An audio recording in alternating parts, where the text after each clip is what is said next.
open your camera. Okay, so we start with the question number 9. Question number 9, same exercise, exercise 4.3. What question says? 2 water taps together can fill a tank in 9 3/8 hours. ठीक है, अगर 2 water tap है, दोनों को एक साथ खोल दिया जाए तो वो एक टैंक को इतने समय में फिल कर देती है. The tap of larger diameter takes 10 hours less than the smaller one to fill the tank separately. और अगर मान लीजिए हम इन दोनों टैप्स को क्या करें, इंडिविजुअली यूज करें फॉर फिलिंग द टैंक, तो जो हमारी जो टैप है जिसका डायमीटर बड़ा है वो 10 घंटे कम लेती है, मतलब 10 घंटे पहले भर देती है किसको, टैंक को, as compare to the smaller one. तो हमें क्या निकालना है, we have to find the time in which each tap can separately fill the tank. तो हमें दोनों टैप्स का इंडिविजुअल टाइम क्या करना है, फाइंड करना है. ठीक है, शुरू करते हैं. तो सबसे पहले हम यहाँ पे एक सेकेंड लाइन जो है हमारी, उसे आप जरा पढ़ो. The tap of the larger diameter takes 10 hours less than the smaller one to fill the tank separately. तो यहाँ पे अब सबसे पहले एक काम करते हैं, सबसे पहले टाइम लेते हैं, लेट करते हैं टाइम किसका, स्मॉलर टैप का. तो हम लेते हैं लेट द टाइम. क्यों ले रहे हैं हम स्मॉलर टैप का ही टाइम, क्योंकि हमारा जो कंपैरिजन है वो स्मॉलर टैप के साथ किया गया है टाइम का. Let the time taken by the tap of smaller, क्या दे रखा है आपको, स्मॉलर डायमीटर, या क्या दे रखा है, स्मॉलर डायमीटर. तो कितना समय मानेंगे इसको, x मान लेंगे, x hours. ठीक है, इज इट क्लियर. हमने क्या लेट किया है, हमने लेट किया है time taken bye the smaller tap. ठीक है, स्मॉलर डायमीटर. तो ये x हो गया. ठीक है, अब आपको क्या दे रखा है, अब आपको दिया है कि अगर इन दोनों टैप्स को, अब एक टैप ये रही,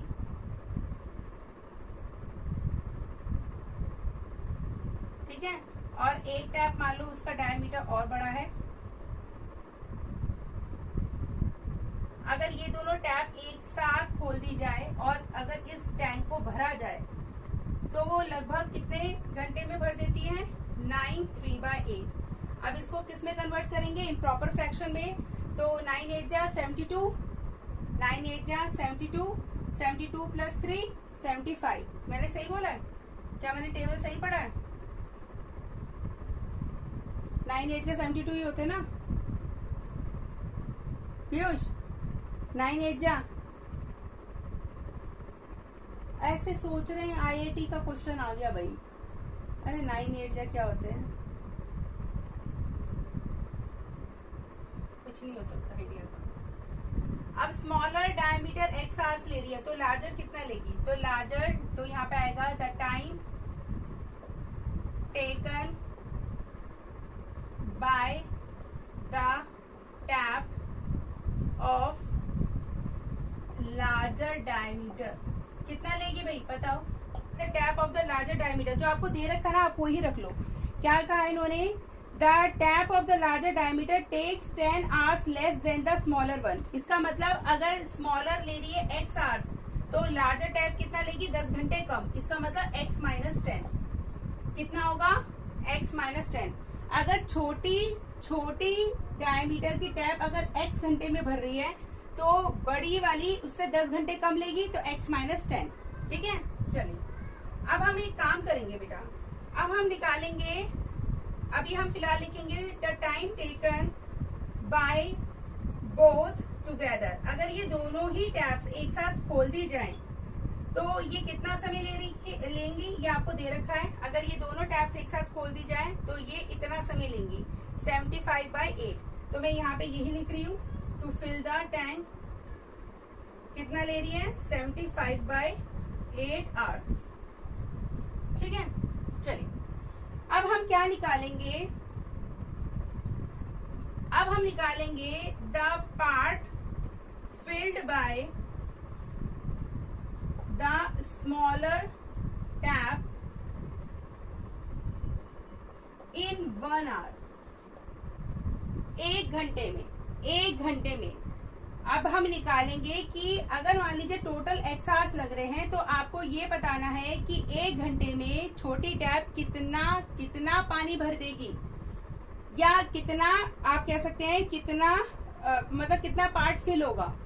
तो कितना पार्ट फिल होगा आप खुद बताओ। जो वो समय ले रही है वो ले रही है x आवर्स, ठीक है, तो घंटे के हिसाब से ही करेंगे। तो part filled by the smaller tap in 1, अगर कभी भी आप 1 की आपको निकालना है तो आप क्या कैसे करेंगे, इसको 1/x कर देंगे, इतना करेगी। How much, 1/x hours. Same here the part filled by the, इसलिए मैं आपको बता रही हूँ स्पेशल टाइप के क्वेश्चन से, मैंने अभी आपको नहीं कराए थे। लार्जर टैप इन 1 आवर, तो इसी तरीके से लार्जर टैप का कैसे निकालोगे, ये भी 1/x - 10। समझ में आ रहा है, 1/x - 10। Is it clear hours? Now same here, the part filled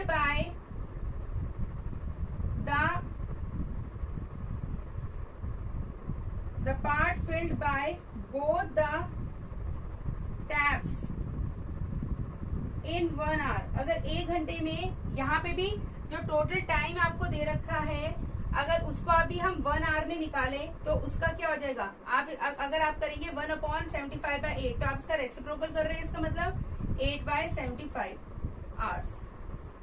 अब आपको क्या करना है, अब आपको सिंपल इनको ऐड कर देना है। इनको जो इनका 1 आवर का आपने जो आपने part filled by smaller tap, part filled by larger tap और part filled by both the taps निकाला है, मतलब 1/x,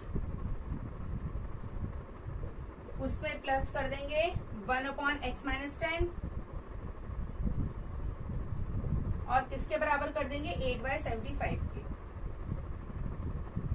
पहले समझ लो और इस क्वेश्चन के ऊपर डाल दीजिए वेरी इंपॉर्टेंट क्वेश्चन। इसमें से क्या चीज आपको क्लियर नहीं हुई, सब अपना अपना मुझे बता दें ताकि मैं उस चीज को दोबारा समझ में आ गया। चलो, अगर आपको ये आ गया समझ, तो आप इससे फ्रेम कर सकते हैं अपनी क्वाड्रेटिक इक्वेशन। कैसे, x और x - 10 एलसीएम लेके, x और x - 10 एलसीएम ले लो बेटा। अगर आप एलसीएम ले रहे हो तो x को x से हाइड कर दो, तो x - 10 1 से मल्टीप्लाई हो जाएगा, तो x - 10, बीच में प्लस का निशान है। हाँ मैम, वो x - 10 होगा कि ये 10 - 6 होगा? कौन सा बेटा, ये x - 10, अगर x आवर्स है तो x में से तो माइनस करोगे 10, क्योंकि जो बड़ी वाली टैप है वो छोटी वाली से 10 घंटे कम ले रही है। तो अगर छोटी वाली x आवर्स ले रही है तो ये x में से 10 माइनस करोगे ना। अगर x - 10 है तो x - 10 को हाइड कर लो, यहाँ पे बचा x तो मल्टीप्लाई 1 से करोगे तो x आ जाएगा, इज इक्वल टू 8/75। ठीक है बेटा, चलिए अब इसे सॉल्व करेंगे। कैसे करेंगे, x और यहाँ पे x है, x और x ऐड हो जाएगा तो 2x आएगा, -10 डिवाइडेड बाय x की मल्टीप्लाई x - 10 से करोगे तो x² माइनस का 10x इज इक्वल टू 8/75। ठीक है, अब आप इसको क्रॉस मल्टीप्लाई करें, 75 की मल्टीप्लाई 2x से करेंगे तो 150x आएगा, 75 की मल्टीप्लाई -10 से करेंगे तो 750 आएगा, 8 की मल्टीप्लाई इससे करेंगे तो 8x² माइनस 80x आएगा। उसके बाद आप इसे सॉल्व कर ले। कैसे, एक तरफ ले जाएं वेरिएबल्स, 8x², यहाँ पे माइनस का 80 है और यहाँ पे माइनस का 150 हो जाएगा उधर जाके, तो आप इसे ऐड करेंगे तो -230x हो जाएगा और -750 इज इक्वल टू 0। तो मैं आपको एक चीज रिकमेंड करूंगी कि आप इसमें से जो कॉमन ले सकते हो अभी ले लो, अगर कॉमन ले सकते हो। जैसे यहाँ से अगर 2 कॉमन लोगे तो यहाँ पे बचेगा, क्या बचेगा, 4x²। यहाँ से अगर 2 कॉमन लोगे तो यहाँ क्या बचेगा, 125x, और यहाँ से अगर 2 कॉमन लोगे तो यहाँ बचेगा 375 इज इक्वल टू 0। तो ये आपके पास क्वाड्रेटिक इक्वेशन फ्रेम हो गई है। Now what you have to do, you have to factorise by any of the method you no.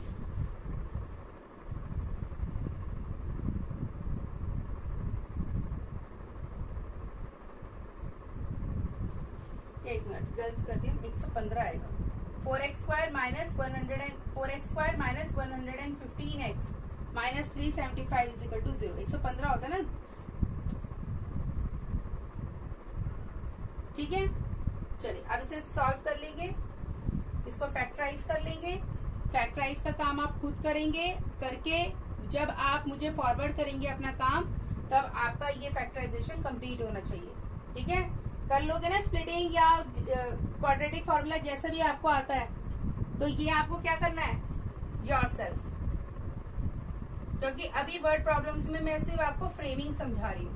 I am explaining you only the framing, how you frame your quadratic equation. Understood? चलिए, should I rub this? Yes ma'am. चले, अब एक question हमारा कल जो था वो बहुत प्रॉब्लम क्रिएट कर रहा था। अब इसको एक बार और देख लेते हैं, क्या कह रहा था। आज कोशिश करेंगे उसको 2 वेरिएबल्स में करें, मतलब करेंगे उसको 1 में ही, पर 2 वेरिएबल्स में कोशिश करते हैं, थोड़ा हेल्पफुल हो जाए शायद ये भी, क्योंकि 1 में तो मुझसे समझ नहीं आ रहा था। चलो करते हैं। तो क्वेश्चन है the difference of the squares of 2 number, अच्छा, इज 180। चलिए, question number 7। So question is the difference of the square of 2 number is 180। तो सबसे पहले मान लेते हैं let the required number, मान लीजिए जो हमें required है नंबर वो हम let कर लेते हैं। तो एक मान लेते हैं x और दूसरा मान लेते हैं y, जबकि हमें एक ही वेरिएबल में करना चाहिए था, पर एक वेरिएबल में नहीं फ्रेम हो पा रही थी, इसलिए मैं यहाँ पे 2 वेरिएबल ले रही हूँ, पर करूंगी उसे एक वेरिएबल में ही। और कुछ ऐसे लेना है सच दैट, कुछ इस तरीके से लेना बेटा कि x जो है वो y से बड़ा हो। मतलब यहाँ मैंने ये क्या लगाई है कंडीशन कि मेरा x जो है वो y से बड़ा है, ठीक है। चलो, अब क्वेश्चन में the difference of the square of 2 number, अगर ये 2 नंबर है, अगर इन दोनों नंबर का स्क्वायर कर दूं तो ये हो जाएगा x² और ये हो जाएगा y²। और आपको पता है x is greater than y, इसका मतलब मैं x² में से y² को माइनस करूंगी, x² माइनस y², और वो किसके बराबर है, 180 के बराबर। यही तो गिवन है, ये चीज मैंने अपने आप थोड़ी ना लिखी है, ये तो गिवन है। रखा है the square of the smaller number, square of the smaller number y² आएगा यहाँ पे, y² is equal to 8x, ये आएगा y² is equal to 8x। अब मैं क्या करूंगी, सेकेंड इक्वेशन की वैल्यू फर्स्ट में पुट करूंगी, तो y² की जगह क्या आ जाएगा, 8x, तो x² माइनस का 8x इज इक्वल टू 180। 180 को इधर ले जाते हैं तो होगा x² माइनस का 8x, क्या होगा, माइनस का 180 इज इक्वल टू 0। इसको जब हम फैक्टर्स बनाएंगे तो क्या फैक्टर्स बनने चाहिए बताइए, x², हाँ 18x और प्लस का 10x minus 180 is equal to 0। तो देखो ना, माइनस का 18x और प्लस का 10x माइनस करोगे तो क्या आएगा, माइनस का 8x, और मल्टीप्लाई करोगे तो माइनस का 180, ठीक है, सही है।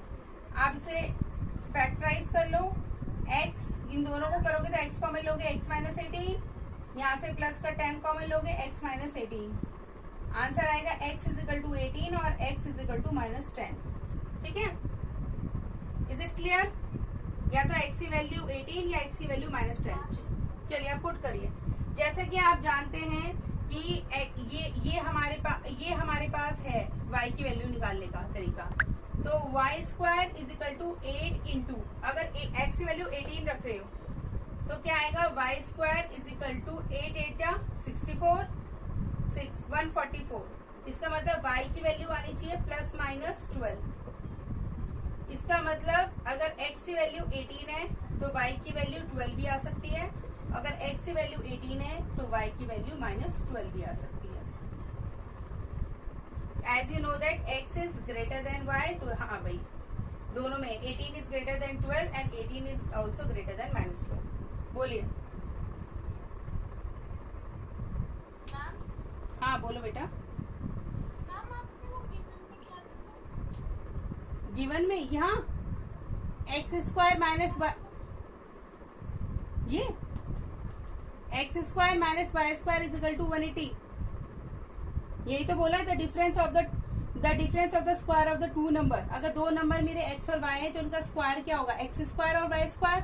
अब आपका x अगर y से बड़ा है तो x² में से ही तो y² माइनस करोगे, बड़े नंबर में से ही तो छोटा नंबर माइनस करते हो, कभी देखा है छोटे में से बड़े को माइनस करते हुए? चलो राम राम करके ये भी हो गया। चलो फतेह हासिल कर ली। नेक्स्ट है क्वेश्चन नंबर 10 और क्वेश्चन नंबर 11। जो कल आपने कुछ क्वेश्चंस मैंने दिए थे, कोई इसमें बेटा प्रॉब्लम अगर आई है तो वो आज पूछ लीजिएगा, और अगर नहीं आई है तो उनको प्लीज करिएगा। प्लीज तो मैं क्यों यूज करूं, प्लीज करिएगा, प्लीज नो करिएगा, ठीक है? करना बेटा, अगर करोगे तो अच्छे नंबर आएंगे। इक्वेशन सॉल्व करने में प्रॉब्लम आ रही है। मुझे बताना कौन सा क्वेश्चन है, अगर है तो मुझे बता दो, so that I will explain you today itself. और अगर आप कर रहे हो तो उसको कोशिश करो करने की। अब आते हैं क्वेश्चन नंबर, एक मिनट बेटा, क्वेश्चन नंबर 10। क्वेश्चन नंबर 10 क्या कह रहा है? क्वेश्चन नंबर 10 को समझते हैं।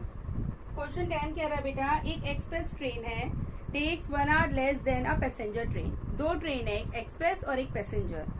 जो इनके बीच में कंडीशन है वो ये है कि एक्सप्रेस जो है वो 1 घंटा कम लेती है पैसेंजर ट्रेन से to travel 132 kilometre between Mysore and Bangalore without taking into consideration the time they stop at intermediate stations. Means distance, now distance travelled by trains कितना है? How much? 132 किलोमीटर। नाउ अब इन्होंने बोला है जो टाइम ले रहा है, टाइम, तो इसका मतलब हमें एवरेज स्पीड निकालिए। Now the time taken by, अब यहाँ पे हम पैसेंजर ट्रेन का टाइम लेंगे। The time taken by passenger train to cover 132 kilometre is equal to x hours. मान लीजिए पैसेंजर ट्रेन 132 किलोमीटर कवर करने के लिए x घंटे ले रही है। अब अकॉर्डिंग टू द क्वेश्चन क्या है, जो आपकी एक्सप्रेस ट्रेन है, express train takes how much? 1 hour less. अगर वो x घंटे ले रही है तो ये कितना लेगी? Takes x minus 1 hours. 1 घंटा कम, मैंने माइनस कर दिया, सही किया ना? अगर वो x आवर्स ले रही थी तो 1 घंटा कम करने के लिए माइनस करूंगी ना 1 घंटा। अगर मान लो वो ले रही थी 5 घंटे तो ये 4 घंटे लेगी। कैसे? 5 माइनस 1 4। अगर वो 9 घंटे ले रही थी तो 9 माइनस 1 8 आवर्स। समझ में आ गया? क्लियर? चलिए अब आपको क्या दे रखा है? If the average speed of the train is 11 kilometre or more than that of passenger. If the average speed of the express train is 11 kilometre more than the passenger train. चलिए अब speed निकालते हैं। Speed of express train और speed of passenger train.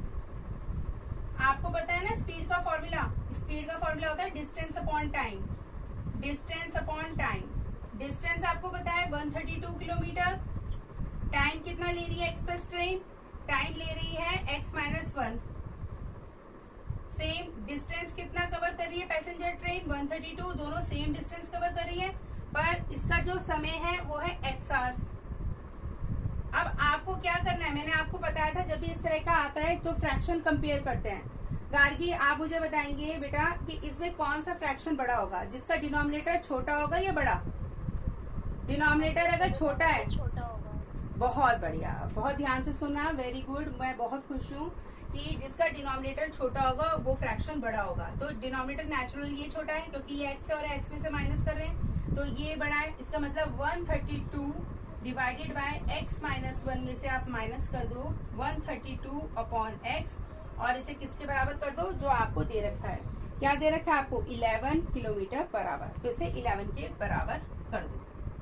अब आप इसे कैसे solve करेंगे? पहले 132 कॉमन ले लो, यहाँ पे 1 अपॉन x माइनस 1 माइनस यहाँ पे भी 1 आ जाएगा क्योंकि 132 बाहर आ चुका है। यहाँ पे x इज इक्वल टू 11। अब यहाँ पे आप कैसे करेंगे, एलसीएम लेंगे. What you will take, x minus 1 and x both LCM. यहाँ पे x माइनस 1 है तो यहाँ पे x चला जाएगा, और यहाँ पे अगर x है तो यहाँ पे x माइनस 1 चला जाएगा. ये इस पूरे के बाहर होगा आपका 132, और ये किसके बराबर है, 11 के बराबर. अच्छा 11 के टेबल में 132 आता है? नहीं,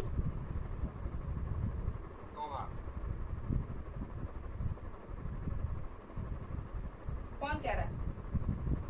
पीयूष. 11 12 है 132.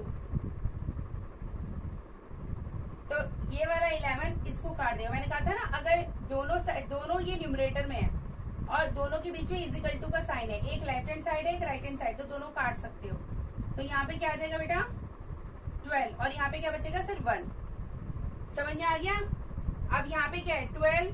इसको सॉल्व करो, x माइनस एक्स, ये दोनों कैंसिल हो जाएंगे, बचेगा अंदर प्लस का 1, मतलब 1 इज इक्वल टू, यहाँ पे नीचे क्या है, खोलो, एक्स स्क्वायर माइनस एक्स, और यहाँ पे 1 है. अब आप क्या करेंगे, क्रॉस मल्टीप्लाई. 12 की मल्टीप्लाई 1 से करेंगे तो 12, 1 की मल्टीप्लाई इस पूरे से करेंगे तो एक्स स्क्वायर माइनस एक्स. अब आप फ्रेम कर लीजिए, x square minus x minus 12 is equal to 0. बन गया इसका एक्स स्क्वायर माइनस का 4x प्लस का 3x minus 12 is equal to 0. तो x माइनस 4 और x प्लस 3, तो x इज इक्वल टू 4 और x is equal to minus 3. ये दो फैक्टर्स हो गए. तो इसका मतलब जो आपकी पैसेंजर ट्रेन है वो कितना समय ले रही है, वो ले रही है 4 घंटे. It is taking 4 hours because you are not taking time in negative. Time कभी नेगेटिव में थोड़ा ना होगा. तो ये वो चले गए टाइम लैप्स में, जैसे वो चाहता है नोबिता, डोरेमोन जाता है ना पंखा चला के, वो पीछे समय में चला जाता है माइनस में. तो आप माइनस में जाओगे, कौन बच्चा लेगा -3? कोई नहीं लेगा. ले लो, नोबिता बन जाओ, डोरेमोन. कोई नहीं बनेगा. अच्छा चलो, तो ये अगर 4 घंटे ले रही है तो एक्सप्रेस ट्रेन कितना लेगी, 3 घंटे. ज्यादा खास फर्क नहीं है, पर ऑब्वियस है टिकट का बहुत फर्क होगा. पैसेंजर का जस्ट आधा हो जाता है और एक्सप्रेस का जस्ट डबल. तो अच्छा है, इससे अच्छा 1 घंटा ही तो लगेगा. पैसेंजर में चले जाएंगे हटके. ठीक है, अब हम आ गए हैं अपनी क्वाड्रेटिक इक्वेशन के लास्ट क्वेश्चन पर. उसके बाद हमारा ये चैप्टर खत्म, गंगा जी नहा लेंगे. चलो, sum of the areas of the square 2 squares. चले करें, रब कर दो बेटा. मुझे पता है जब तक जवाब आएगा जब तक मैं रब भी कर दूंगी. Yes ma'am. Thank you. आधा बोर्ड हो गया रब. चलो, लास्ट क्वेश्चन, क्वेश्चन नंबर 11. तो sum of the areas of 2 squares is इतना. अच्छा जी, if the difference of the perimeter is 24, find the side of the 2 squares. चलिए पहले एक काम करते हैं, 2 स्क्वायर बना लेते हैं. एक बनाते हैं ये जिसकी साइड है x, x, x और x. एक बनाते हैं ये जिसकी साइड है y, y, y और y. ठीक है, अब क्या कह रहा है, the sum of the areas of 2 squares is 468. अब इसका एरिया क्या होगा, what is area of this square. Area is x square side into side. What is the area of this square, side into side, y square. The sum of the areas of 2 square, अगर इन दोनों का sum कर दे area का, x square plus y square, तो किसके बराबर है बेटा, 468 के बराबर. And if the difference of their perimeter, इसका पेरीमीटर क्या होगा, what is the perimeter. Perimeter का मतलब क्या होता है बेटा, सम ऑफ ऑल द साइड्स. अगर मैं सारी साइड को ऐड कर दूं, कितनी साइड की बने यहाँ पे, 1 2 3 4, तो 4x. यहाँ पे कितनी, 1 2 3 4, तो 4y. ठीक है, नेचुरली है कि x बड़ा है और y छोटा है, तो 4x माइनस 4y किसके बराबर है, 24 के बराबर. तो आपको क्या निकालनी है कि साइड्स निकालनी है. और यहाँ पे कंडीशन है x is greater than y. चलिए, तो यहाँ से पहले 4 कॉमन ले लो, 4 कॉमन लोगे तो x minus y is equal to 24, x minus y is equal to 24। इस 4 को नीचे ले जाके डिवाइड कर दो, क्योंकि 4 इसके साथ मल्टीप्लाई हो रहा है, अगर मल्टीप्लाई हो रहा है तो इधर जाके डिवाइड हो जाएगा। आप 4 से काटेंगे तो आपका आ जाएगा 6, तो आंसर आएगा x minus y is equal to 6।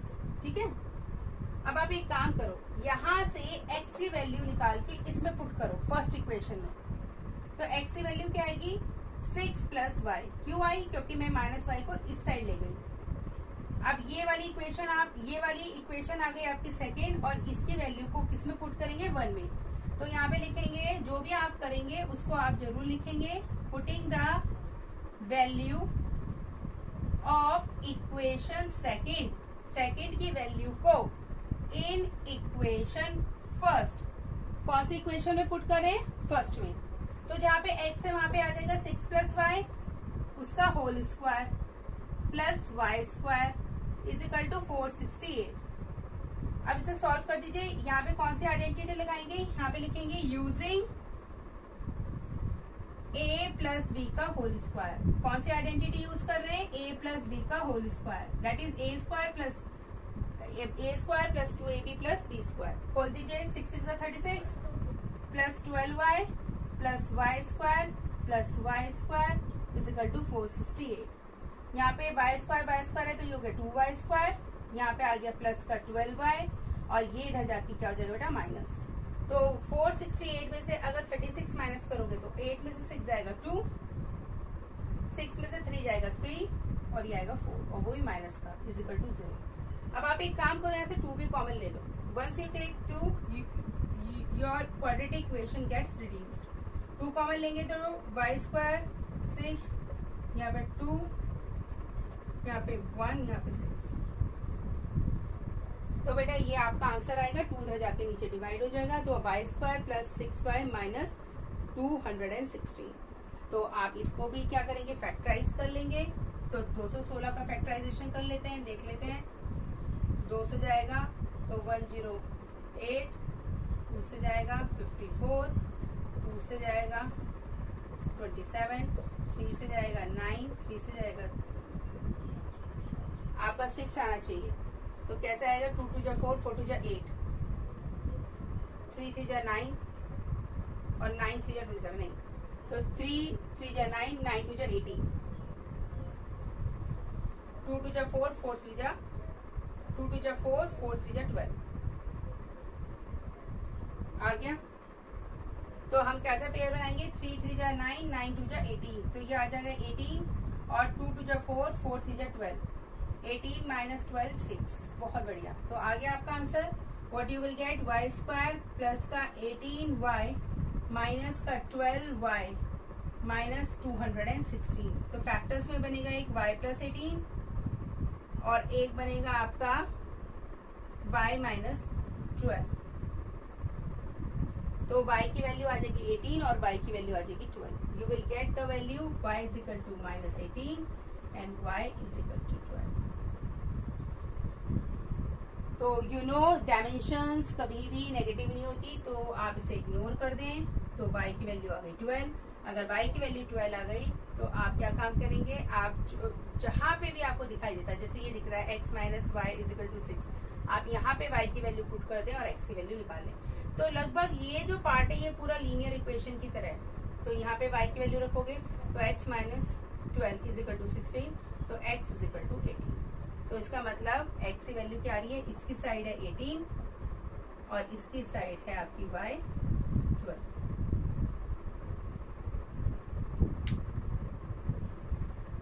Is it clear? अब जो मैंने आपको क्वेश्चंस दिए हैं, देखो मैंने दिए हैं वो मेरा एक पर्सनली मैंने आपको दे दिए, बट आपके पास जो भी अब रेफरेंस बुक है, स्टार्ट ट्राइंग दीज क्वेश्चंस। जितना करोगे उतना कॉन्फिडेंस आएगा। सिर्फ यही क्वेश्चंस नहीं आएंगे, इससे रिलेटेड कई क्वेश्चंस आएंगे, कई जगह आप फंसेंगे। जितना फंसोगे उतना निकलना सीखोगे, पर करना जरूरी है। अब एक टीचर एक चैप्टर में ज्यादा 7 या 8 दिन लगा देगी, उससे ज्यादा नहीं लगा सकती बेटा, क्योंकि सिलेबस बहुत फास्ट है। अगर मैं इसी को कराती रहूंगी, ट्रिग्नोमेट्री कब होगी, साइंस कब होगी, आप समझ रहे हो? मैंने फिर भी आपको सारे क्वेश्चंस कराए एनसीईआरटी के, कोई क्वेश्चन नहीं छोड़ा, ईच एंड एवरी क्वेश्चंस करें। समझ में आ रही है मेरी बात? तो अब आगे की जिम्मेदारी आपकी है। The next part of game is to be played by you. और ऐसा नहीं है कि आप ही पहले बच्चे हैं सब जो 10th में आए हैं, आपसे पहले भी बच्चे 10th में आए, मैंने भी 10th करी है, हमारे पे भी ऐसा प्रेशर होता था, ऐसी गालियां पड़ती रहती थी रोज, अरे पढ़ लो 10th में फेल हो जाओगे, पढ़ लो अच्छे नंबर आ जाएंगे, किस्मत बन जाएगी, किस्मत खुल जाएगी। तो ये तो प्रवचन है, जो 10th में आएगा उसे सुनना ही पड़ेगा। तो इसलिए अब आप आदत डाल लो कि जब तक आपका बोर्ड के पेपर ना हो जाए, इवन बोर्ड का रिजल्ट ना आ जाए, पर 1-2 दिन ही अप्रिशिएशन मिलती है नंबर आने के बाद, उसके बाद सब वही ठंडे हो जाते हैं, फिर 11th कर ले सीरियस होके, हैं 10th तो हो गई। हाँ, तो जब तक आप किसी काबिल नहीं बन जाएंगे, आपका कोई कंपटीशन क्लियर नहीं हो जाएगा, जब तक आपको ये सुनने को मिलेगा। तो इसलिए मैं आपसे कह रही हूँ, चुपचाप अपना बुक खोलो, अपना क्वेश्चन करो, और जो जहाँ अटको मुझे बता दो, मैं आपको जरूर बाहर निकालूंगी, आपको उसमें बोट में बिठा के, आपको चला के, फिर मैं आपको निकाल दूंगी, आप सफलतापूर्वक निकल जाएंगे बेटा। तो यही सब कुछ है जो हमें क्वाड्रेटिक में पढ़ना है। थोड़ा वर्ड प्रॉब्लम में क्या दिक्कत आती है, फ्रेमिंग, सिर्फ भाषा समझ, जैसे हमें कल नहीं आ रही थी,